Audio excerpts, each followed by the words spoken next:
아멘.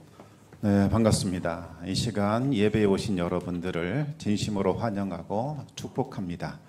우리 청담교회는 은혜가 샘솟는 교회, 부흥이 시작되는 교회입니다. 우리 하나님의 위로와 평강이 여러분과 또 여러분의 가정에 함께 하시기 바랍니다. 예수님께서 첫 번째 행하셨던 기적은 갈릴리 가나에 있었던 혼인잔치에서 이루어졌지요. 당시 예수님은 물이 포도주로 변하는 기적을 베풀어 주셨습니다. 물이 변하여 포도주가 되었다. 이것만으로도 참으로 놀랍고 신비한 일이라 할 수 있겠습니다. 그런데 더 깊은 차원의 의미가 있습니다. 포도주가 떨어져 버린 혼인잔치, 그것은 우리의 인생을 상징합니다. 혼인잔치는 큰 기쁨의 날입니다. 결혼의 당사자인 신랑과 신부도 기뻐하고 두 사람을 바라보는 부모님, 가족들, 친구들, 이웃들, 친척들 모두 다 기뻐합니다. 이 기쁨은 에덴 동산의 기쁨을 상징합니다. 하나님은 아담의 갈빗대를 취하여서 이 하와를 만드셨고 하와를 아담에게로 데려갔습니다. 아담은 크게 기뻐했습니다. 외로움과 쓸쓸함을 채워줄 수 있는 나의 인생의 동반자, 하나님이 정해주신 배필을 드디어 만난 거지요. 하와도 기뻐했고 하나님과 천사들도 기뻐했습니다. 바로 이 기쁨이 에덴의 기쁨이요, 혼인잔치의 기쁨입니다. 포도주는 이 혼인잔치의 기쁨을 상징하는 상징물입니다. 그래서 이 포도주는 혼인잔치가 시작될 때부터 마칠 때까지 떨어지지 아니해야 합니다. 반드시 있어야 하지요. 포도주가 떨어지게 되면 혼인잔치의 기쁨은 이어질 수 없습니다. 그런데 이 혼인잔치를 총괄하는 이 감독하는 사람이 숫자를 잘못 예측해서 포도주를 적게 준비를 했습니다. 그래서 잔치가 한참 중인데 이 포도주가 떨어진 거지요. 혼인잔치의 기쁨은 사라졌고 이대로 끝날 위기에 처하게 됩니다. 지금 우리 인생이 그렇다는 겁니다. 여러분, 우리 인생은 원래 혼인잔치처럼 늘 기쁨과 즐거움으로 가득 차 있어야 합니다. 그런데 죄가 들어오면서 기쁨이 메말라 버렸습니다. 사람들은 분주하고 무언가를 열심히 일하며 살아가지만 기쁨은 사라졌고, 왜 살아야 하는가? 늘 그 이유에 대한 궁금증을 가지고 살아가게 됩니다. 살아야 할 이유가 사라져버린 허무한 인생을 살게 되더라는 겁니다. 어떤 이들은 이 기쁨을 다시 찾겠다고 향락과 쾌락과 사치에 몰두하기도 합니다. 어떤 이들은 문학과 예술과 철학과 같은 고상한 가치를 추구하기도 합니다. 또 어떤 이들은 선행이나 구제나 종교적 열심이나 수행을 통하여 극복해 보려고 합니다. 그러나 그 어떤 것도 궁극적인 해결이 될 수 없습니다. 일시적인 기쁨을 줄 수는 있지만 더 큰 갈증을 불러오게 되지요.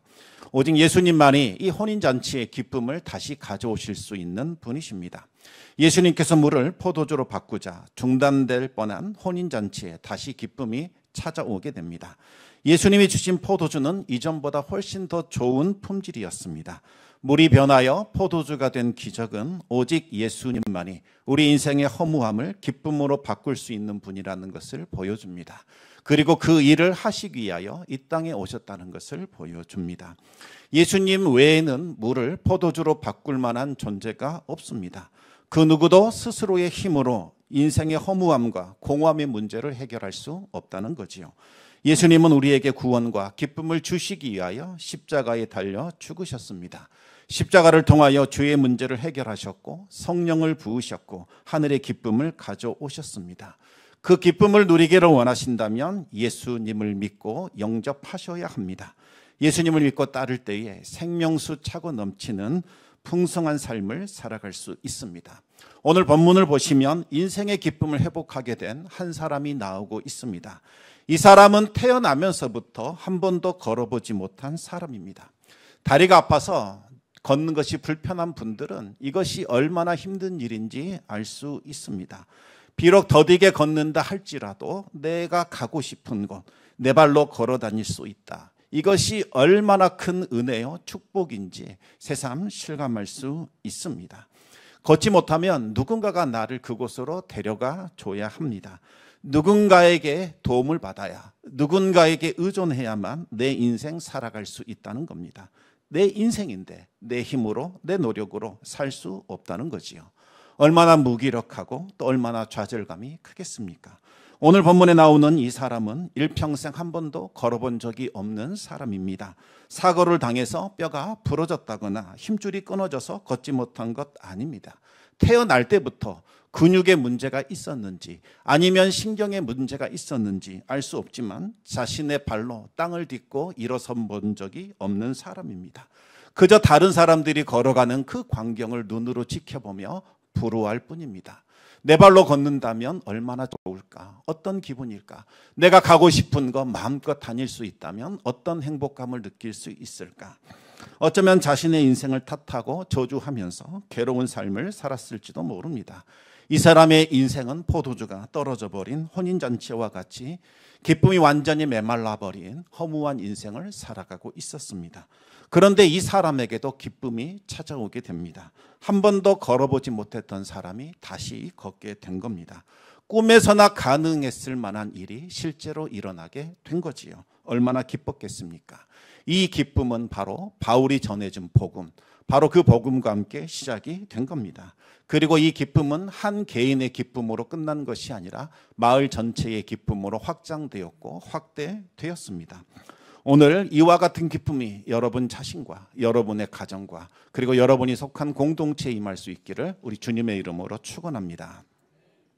오늘 이 사건은 루스드라 하는 지역에서 일어났습니다. 먼저 바울 일행이 어떻게 이 루스드라까지 오게 됐는지 간단하게 말씀을 드리겠습니다. 바울 일행은 이방인에게 복음 전하라 라는 이 성령의 음성에 순종하여 안디옥 교회의 파송을 받아 가장 먼저 구브로라는 섬으로 가게 됩니다.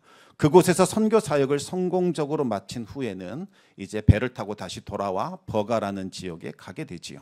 원래는 이곳을 기점으로 다시 돌아가는 것이 계획이었지만 성령의 감동을 받아 선교 사역을 더 이어가기로 합니다. 바울 일행은 험한 산길을 넘어서 비시디아 안디옥으로 도착하게 됩니다. 그들은 회당에 들어가 복음을 전합니다. 십자가에 달리신 예수님, 그분이 바로 하나님이 보내신 메시아다 증언했습니다. 누구든지 예수님을 믿고 영접하면 구원받을 것이요 하나님의 백성이 되며 하나님 나라를 기업으로 받을 것이다 라는 복음을 선포했습니다. 택하심을 받은 수많은 이방인들이 복음을 듣더니 예수님을 영접했고 하나님께로 돌아오게 됩니다. 그러자 시기심과 질투심에 사로잡힌 유대인들이 사람들을 선동했고 바울 일행을 핍박하게 됩니다. 바울 일행은 그들을 떠나 이고니온으로 가게 됩니다. 비시디 안디옥에서 했던 것처럼 이고니온의 회당에 들어가 복음을 선포합니다. 그러자 허다한 유대인들, 수많은 이방인들이 하나님께로 돌아오게 됩니다. 그러나 복음을 거부하는 유대인들도 있었습니다. 이들은 유대인들을 선동하더니 바울 일행에게 좋지 않는 악감정을 품도록 그렇게 만들었습니다. 바울과 바나바는 기도를 통해 하나님의 뜻을 묻습니다. 하나님, 이곳에 머물러야 합니까? 또 다른 곳에 가서 복음 전해야 합니까? 하나님은 떠날 때가 아니라는 마음을 주십니다. 바울 일행은 유대인들의 거센 반대와 반발에도 불구하고 오랫동안 머물며 복음을 전했습니다. 그러자 하나님께서 그들과 함께 하셨고 그들의 증언이 참되다라는 것을 보여주는 여러 가지 표징과 기적들을 보여주셨습니다. 우리 사도행전 14장 3절 말씀을 같이 읽어보겠습니다. 두 사도가 오래 있어 주를 힘입어 담대히 말하니 주께서 그들의 손으로 표적과 기사를 행하게 하여 주사 자기 은혜의 말씀을 증언하시니. 아멘. 바울과 바나바가 오직 하나님 주님만을 힘입어 담대하게 복음을 전했습니다. 그러자 주님께서 그들의 손으로 표적과 기사가 나타나게 하셨습니다. 표적과 기사라는 것은 두 사도가 하는 말은 그들이 지어낸 허황된 거짓말이 아니다. 그들을 보내신 하나님, 그분이 직접 주신 것이다라는 것을 증언하기 위하여, 확증하기 위하여 하나님께서 친히 놀라운 기적과 표징을 그들에게 보여주신 겁니다. 그러자 성 안에 있던 사람들이 크게 둘로 나뉘게 됩니다. 복음을 듣고 순종하는 사람들, 복음을 대적하는 사람들, 극명하게 나뉘게 되었습니다. 복음을 거부하는 유대인들이 중심이 되어 거짓으로 선동했고 사람들을 미혹합니다. 미혹된 이방인들과 관리들이 힘을 다하여 바울 일행을 능욕하게 됩니다. 능욕했다는 것은 앙심을 품고 아주 무례하고 모욕적인 언사를 내뱉었다는 뜻입니다. 그럼에도 불구하고 이 바울 일행은 진리에 서서 담대하게 복음을 선포하게 됩니다. 그러자 이번에는 폭력을 사용하려고 했습니다. 과거 바울이 스데반 집사에게 했던 그 행동이 자기 자신에게 되돌아온 거지요. 이것은 바울이 전혀 예상했지 못했던 일은 아니었습니다. 예수님께서 바울을 이방인의 사도로 부르실 때에 너에게 그와 같은 일이 있을 것이다. 수많은 고난과 환난을 경험하게 될 것이다. 분명히 알려주셨습니다. 바울도 그것을 알고서도 기꺼이 주님의 복음을 전하는 이방인의 사도가 되는데 그렇게 순종을 한 거지요. 성령은 바울 일행에게 다른 곳으로 피해야 할 때가 왔다는 것을 알려주셨습니다. 그들은 급히 이 이고니온을 떠나 오늘 본문에 나오는 루스드라도 오게 됩니다. 박해가 무서워서 도망친 것이 아니라 반대하는 사람들과 불필요한 충돌을 피하고자 활동 무대를 옮긴 겁니다. 복음을 충분히 전했기 때문에 반대하는 자들과 충돌을 일으킬 이유가 없다는 거지요. 중요한 것은 복음을 전파하는 것이지 대적을 굴복시키는 것은 아니었던 겁니다. 그런데 바울 일행이 오늘 본문에 나오는 루스드라에 도착해 보니 그곳에는 유대인의 회당이 없었습니다. 유대인들은 남자 10명만 모이면 회당을 짓고 회당을 중심으로 해서 율법을 지키며 살았습니다. 그런데 이 루스드라 지역에 회당이 없었다는 것은 이곳에 거주하고 있는 유대인들 가정이 채 10가구도 안 된다라는 것을 의미합니다. 그동안 회당 중심으로 복음을 전하고 선교했던 바울 일행은 더 이상 그 방법을 사용할 수 없게 됩니다. 이 루스드라 지역에서는 새로운 방식으로 선교를 해야겠지요. 바울 일행은 사람들이 다니는 길거리에 서서 복음을 전했습니다. 당시에는 떠돌이 철학자들이 이와 같이 길거리에 서서 가르침을 전했습니다. 순회 철학자들은 이곳저곳을 떠돌아다니면서 자신이 배운 것, 깨달아 알게 된 것, 들은 것들을 사람들에게 알려줬습니다. 이들은 새로운 소식이나 정보나 가르침을 알려줬기 때문에 순회 철학자들이 동네에 나타난다. 그러면 정말 수많은 사람들이 관심을 가지고 모여 들었습니다. 루스드라의 이 주민들도 바울 일행을 떠돌이 철학자로 생각했던 것 같습니다. 그들은 바울 일행이 무슨 흥미로운 소식을 들려줄 것인가 기대하면서 몰려들었습니다. 그런데 그들 중에는 발을 쓰지 못하는 한 사람이 앉아 있었습니다. 그는 태어나면서부터 걷지 못했고 여태껏 걸어본 적도 없는 사람이지요. 그런데 그는 바울이 전하는 복음을 정말 집중해서 들었습니다. 그리고 그 자리에서 일어나 걷게 되는 놀라운 기적을 경험하게 됩니다. 이 사건은 루스드라에게 큰 기쁨을 가져왔습니다.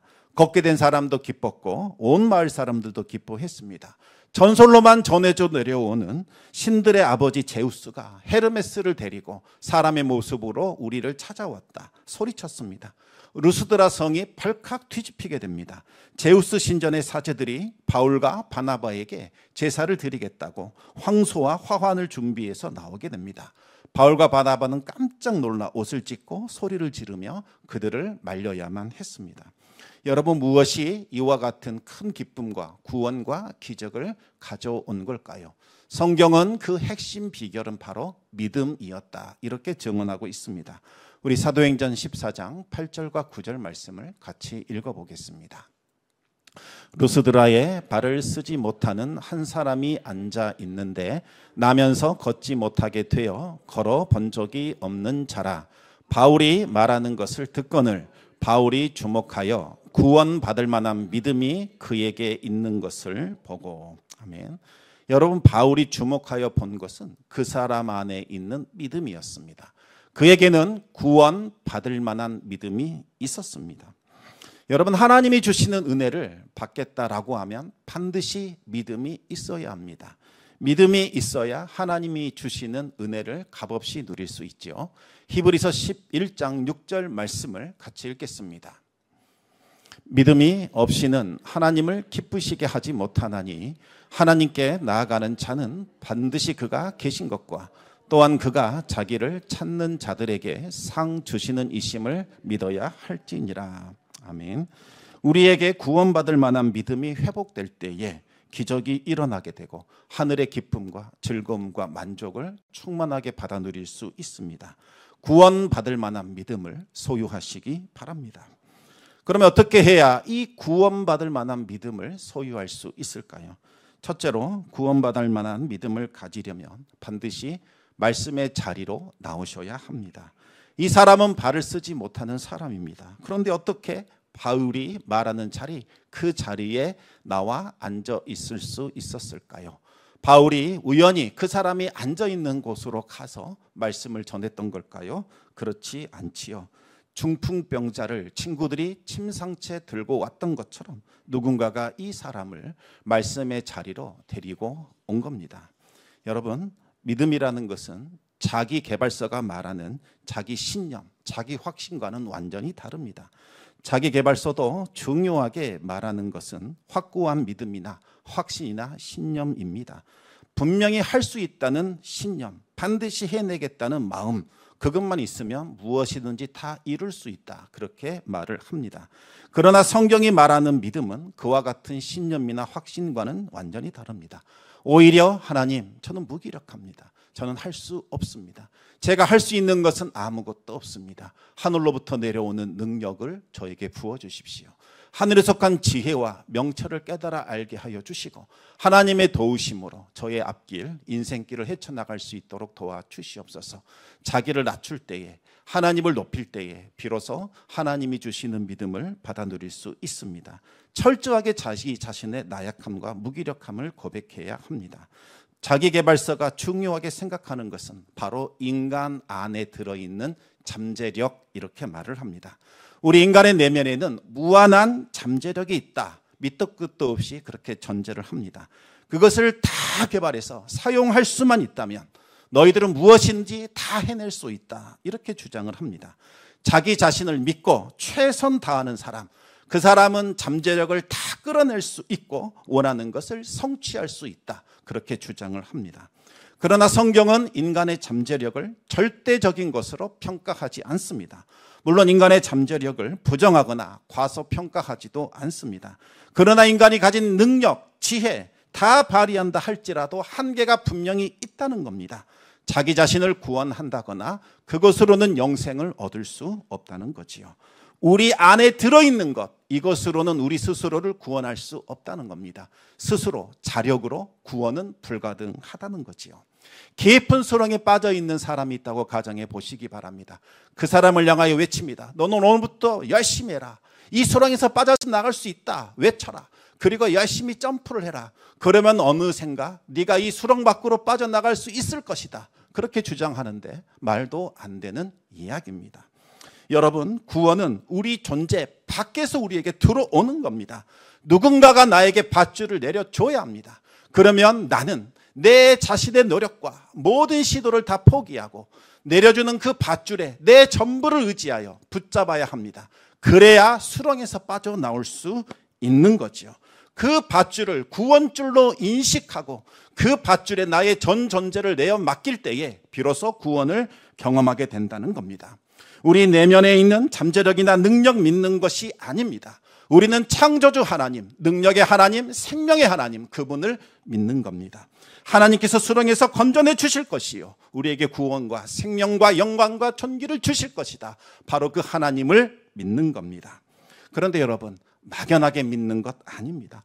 내 마음대로 하나님을 상상하고 내가 보고 싶은 것을 보고 내가 듣고 싶은 것을 듣고 내가 믿고 싶은 것을 믿는 것, 그것 아니라는 겁니다.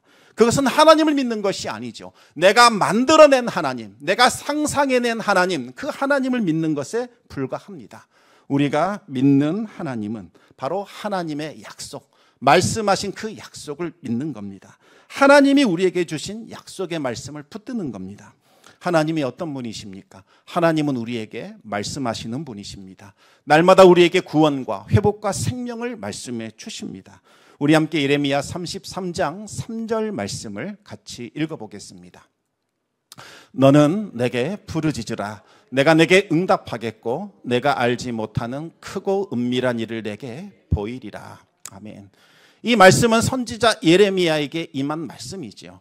예레미야는 깊은 수렁에 갇혀 있습니다. 하나님의 말씀을 전한다는 이유로 사람들이 그를 물이 빠져버린 그 진흙탕에 넣어버린 겁니다. 이제 하나님의 말씀이 더 이상 선포될 수도 없고 하나님의 말씀은 더 이상 가로막힌 것처럼 느껴지는 그와 같은 무기력감에 빠져 있었을 때에 하나님께서 예레미야에게 말씀하십니다. 너는 내게 부르짖어야 한다. 내가 너에게 응답할 것이다. 네가 상상도 못했고 꿈도 꿔보지 못한 놀라운 일, 크고 은밀한 일을 너에게 보일 것이다. 구원에 대한 약속이 하늘로부터 예레미야에게 내려온 겁니다. 내 힘으로 내 노력으로 발버둥 쳐보고 아무리 애를 써도 하지 못했던 일, 상상도 못했던 그 일이 하늘로부터 내게 임하여 일어나게 된다는 거지요. 우리 하나님은 말씀하실 뿐만 아니라 그 말씀하신 바를 반드시 이루시는 신실하신 하나님이십니다. 민수기 23장 19절 말씀 우리 같이 읽어보겠습니다. 하나님은 사람이 아니시니 거짓말을 하지 않으시고 인생이 아니시니 후회가 없으시도다. 어찌 그 말씀하신 바를 행하지 않으시며 하신 말씀을 실행하지 않으시랴. 아멘. 우리는 말씀하신 바 그것을 반드시 이루시는 하나님을 믿는 겁니다. 그래서 우리는 하나님이 우리에게 약속하신 그 말씀도 믿을 수 있는 거지요. 하나님은 말씀하시고 그 말씀을 이루시는 분이시기에 우리에게 주신 말씀, 이것이 이루어질 것이라고 믿는 겁니다. 이것이 바로 성경이 말하는 믿음이요, 구원받을 만한 믿음입니다. 그렇다면 그 믿음은 어디에서 나올까요? 바로 하나님의 말씀에서 나오는 겁니다. 말씀을 들어야 우리에게 믿음이 생겨나는 겁니다. 로마서 10장 17절 말씀입니다. 같이 읽겠습니다. 그러므로 믿음은 들음에서 나며 들음은 그리스도의 말씀으로 말미암았느니라. 아멘. 여러분, 말씀 듣지 않는데 어떻게 믿음 가질 수 있겠습니까? 처음부터 믿음을 가질 수는 없습니다. 말씀을 들을 때에 말씀의 씨앗이 우리 심령에 떨어지게 되지요. 그 씨앗이 점점 자라나서 구원받을 만한 믿음으로 성장하게 됩니다. 진정한 믿음을 소유하고 싶다면 말씀의 자리를 사모하시고 그 자리로 나오시기 바랍니다. 말씀을 사모하셔야 합니다. 어떻게 하면 조금 교회를 등한시할 수 있을까? 빠질 수 있을까? 그거 생각하지 마시고 어떻게 해야 한 번이라도 더 말씀의 자리에 나갈 수 있을까? 고민해 보시기 바랍니다. 주변에 있는 사람들을 격려해서 한번 데리고 나와 보시기 바랍니다. 여러분과 그 사람에게 믿음의 역사가 나타나게 될 겁니다. 그래, 얼마나 고단하니? 좀 쉬어라. 한 번쯤 쉰다고 하나님이 뭐라 하겠니? 그렇게 말하지 말라는 거지요. 힘들어도 우리 말씀 들어보자. 기도하자. 그래야 살 길 열리지. 그래, 네가 애쓰고 힘써서 노력해보지 않았느냐? 그래도 할 수 없었던 것 하나님 말씀하시면 하나님 능히 이루실 것이니 이제는 우리가 하나님 방법 써보자. 주님 앞에 엎드려 기도해보자. 우리의 할 수 있는 것 다 해봤는데 그래도 열리지 않는 문이라면 하나님이 열어주시지 않겠느냐? 그러면 쉽게 열릴 것이다. 우리 하나님 앞에 나아가 우리에게 주시는 말씀 들어보자. 이렇게 권면하라는 겁니다. 이것이 진정으로 그 사람을 위하는 길입니다. 수많은 돈을 주거나 용돈을 주는 것보다 선포되는 말씀 듣게 해주는 것, 이것이 더 가치 있고 의미 있는 일이라는 사실을 믿으시기 바랍니다. 두 번째로 구원받을 만한 믿음을 가지려면 복음을 들으시고 예수 그리스도를 만나셔야 합니다. 바울은 복음의 핵심인 십자가에 달리신 예수님을 전했습니다. 예수님께서 이 땅에서 행하셨던 일들, 사람들이 십자가에 못 박은 일, 3일 만에 부활하셔 하늘로 올라가신 일, 그리고 예수님을 하나님의 아들로 믿고 영접한 자들에게 성령 부어주신 일들을 증언합니다. 그러면서 우리가 이 일에 직접 듣고 본 증인들이다, 그렇게 말을 합니다. 누구든지 예수 그리스도의 이름을 믿고 영접하는 자들에게는 구원이 임한다 선포했습니다. 바울은 평소처럼 복음을 전했습니다. 그런데 유독 한 사람이 눈에 들어옵니다. 그 사람은 집중해서 말씀을 듣고 있었지요. 그냥 듣는 것이 아닙니다. 온 마음과 온 힘을 다하여 처음부터 끝까지 경청해서 말씀을 듣고 있었습니다. 마치 그 모습이 새끼새가 입을 벌리고 어미가 주는 먹이를 필사적으로 받아먹겠다고 덤벼드는 그 모습과 같더라는 거지요. 우리 시편 81편 10절 말씀을 읽어보겠습니다. 나는 너를 애굽 땅에서 인도하여 낸 여호와 내 하나님이니 내 입을 크게 열라 내가 채우리라 하였으나. 여러분, 말씀을 단순히 듣는 것 아닙니다. 그래, 오늘 무슨 말씀 하시는지 들어보자, 이게 아닙니다. 말씀을 내 손으로 움켜쥐어서 내 심령 속에 집어넣는 겁니다. 말씀을 섭취하고 있고 내 영혼이 소화시켜 영혼의 혈관을 타고 온몸에 흐르도록 그와 같은 작업을 하고 있었다는 겁니다. 바울이 예수님이 하신 일을 전했을 때에 그 마음속에 예수님의 모습이 실제처럼 상상력으로 그렇게 그려진더라는 거지요. 예수님이 병자들을 고치는 모습, 그 모습이 마치 사실처럼 느껴졌습니다. 그런데 예수님께서 고치시는 그 병자가 다른 사람이 아닌 바로 자기 자신처럼 느껴졌습니다. 바울이 전하는 복음은 다른 누군가를 위한 복음이 아니라 나 자신을 위한 복음이었습니다. 나를 위해 예수님께서 채찍에 맞으셨고 십자가를 지시고 죽으셨고 부활하신 거지요. 말씀을 들을 때에 이와 같은 신비가 일어나야 합니다. 다른 누군가를 위한 말씀이 아니라 나를 위한 말씀으로 들려져야 합니다.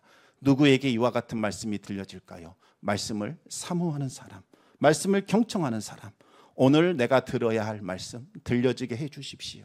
그렇게 기도하는 사람에게 말씀이 들려집니다. 하나님, 이대로 안 됩니다. 오늘 이렇게 이 자리 떠날 수 없습니다. 제가 들어야 할 말씀을 들려주시옵소서. 지금 너무나 힘듭니다. 상황이 막혔습니다. 더 이상 어찌할 바가 알지 못해 정말 막막합니다. 하나님, 소망의 말씀, 붙들어야 할 말씀을 주십시오. 오늘 내가 들어야 할 말씀, 위로와 소망의 말씀을 들려주십시오. 그 말씀을 듣기 전까지 저는 포기하지 않겠습니까? 그렇게 기도하며 나아가는 사람, 하나님을 하나님으로 인정해드리는 사람, 하나님의 말씀을 하나님의 말씀으로 높이는 사람, 그와 같은 사람들에게 이런 기적과 능력과 신비가 일어난다는 거지요.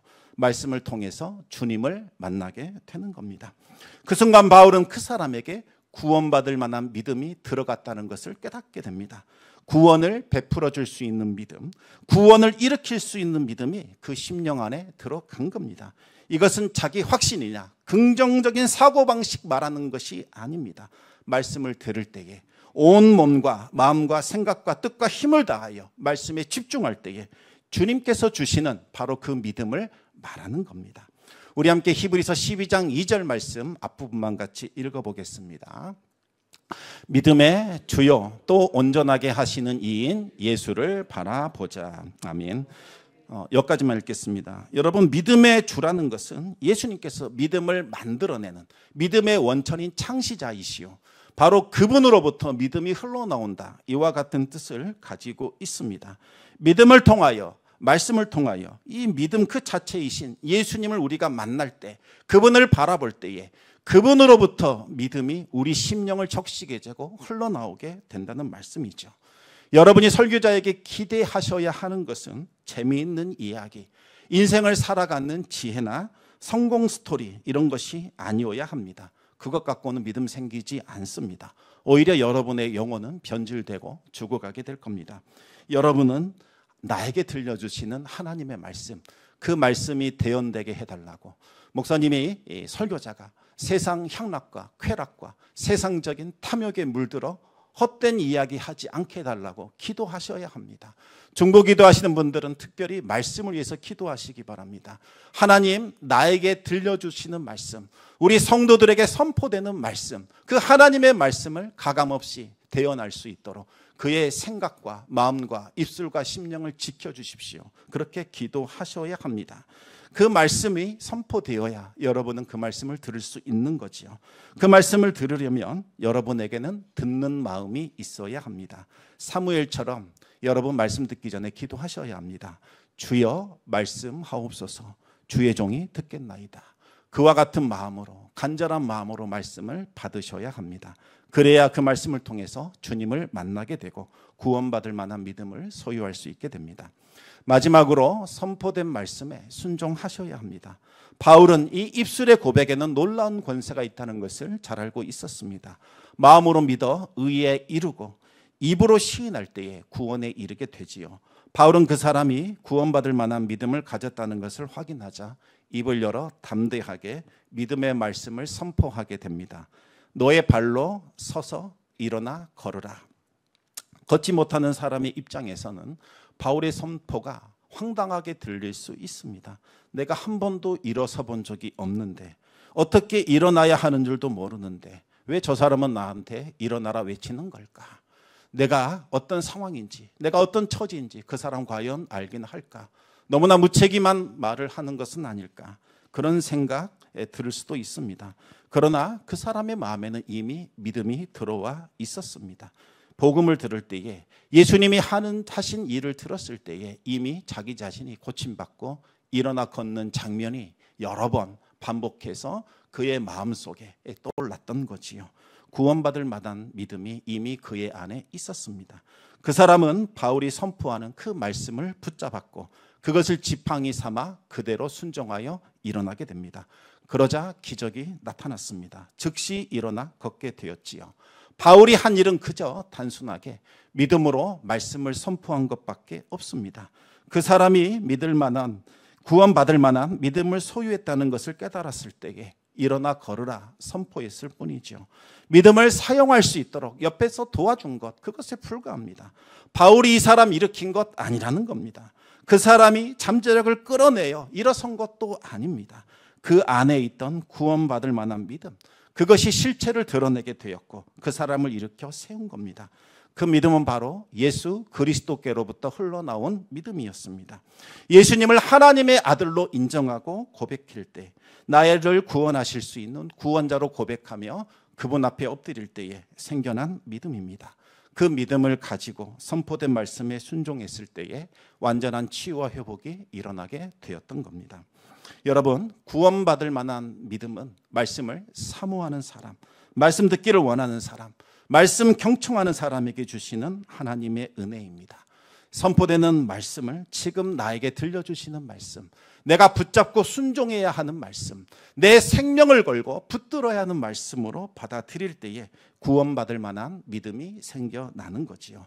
영안이 열리게 됩니다. 그러면서 믿음의 주요 온전하게 하시는 주님이 드디어 우리 눈에 보이기 시작하며 우리 주님께서 행하시는 크고 놀라운 일들이 이제 마음속에 믿어지게 되는 겁니다.